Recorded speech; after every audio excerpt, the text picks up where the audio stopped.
Pemirsa, masa penawaran instrumen investasi pemerintah atau SBR seri 006 akan berakhir pada 16 April mendatang. Bagi Anda yang ingin berinvestasi di surat utang negara, berikut kita simak bersama wawancara rekan Marli Yasin dengan Direktur Surat Utang Negara Loto Eskinting yang telah kami rekam sebelumnya. Bu Loto di studio kami, terima kasih Bu setelah menyempatkan waktunya untuk hadir. Ya, Bu, sama-sama. boleh dijelaskan bagaimana sebetulnya struktur SBR seri 006 yang baru saja diterbitkan ini dan apa perbedaannya jika kita bandingkan dengan SBR yang seri-seri sebelumnya, Bu? Pada dasarnya dari sisi struktur yang signifikan mengalami perubahan adalah dari sisi kuponnya. Jadi kalau kita bandingkan dengan seri sebelumnya yaitu Saving Bond Retail seri 005, itu kan kuponnya masih di level 8,15%. Nah, seiring dengan memang adanya penurunan tingkat bunga di dunia ya, di global maupun di pasar keuangan domestik, sekarang level kupon itu sudah bergerak ke arah 7,95%.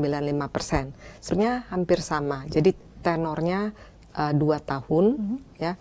Kemudian dia itu tidak dapat diperdagangkan dan kuponnya itu mengambang, ya. Mengambang itu terhadap reference rate-nya itu adalah BI 7-day reverse repo rate.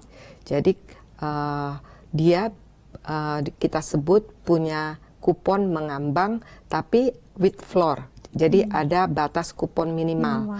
Kupon minimalnya itu adalah yang kupon pertama, yaitu tadi 7,95%. Jadi kalau misalnya SBR 006 ini pada bagi investor ya yang memilikinya, ketika BI rate nanti bergerak naik, dia ada kesempatan dapat kupon lebih tinggi dari 7,95%.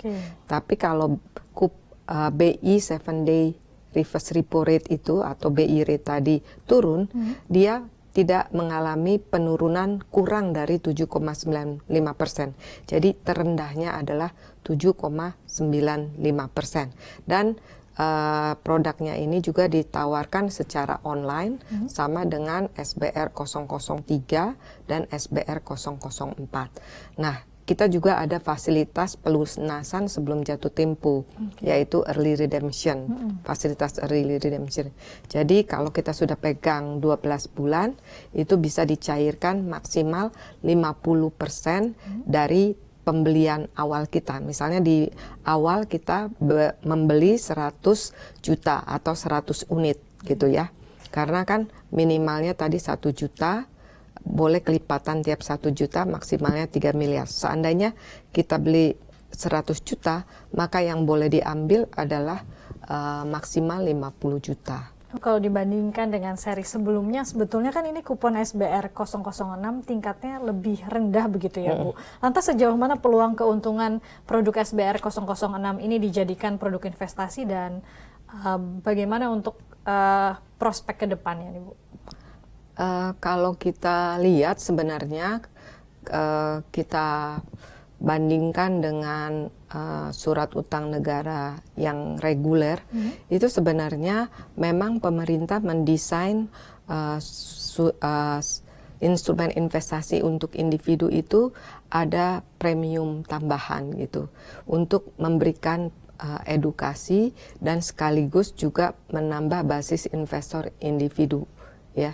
Jadi kita mengharapkan investor individu ini adalah yang benar-benar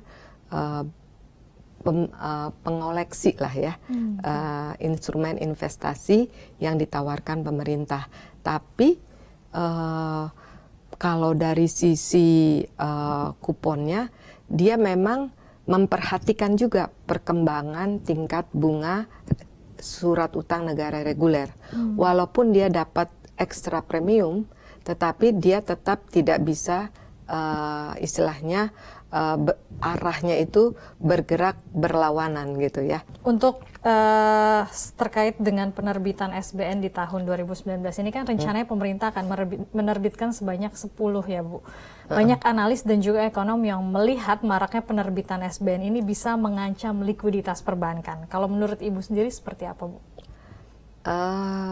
Dibilang mengancam, mungkin saya rasa tidak juga ya. Karena apa?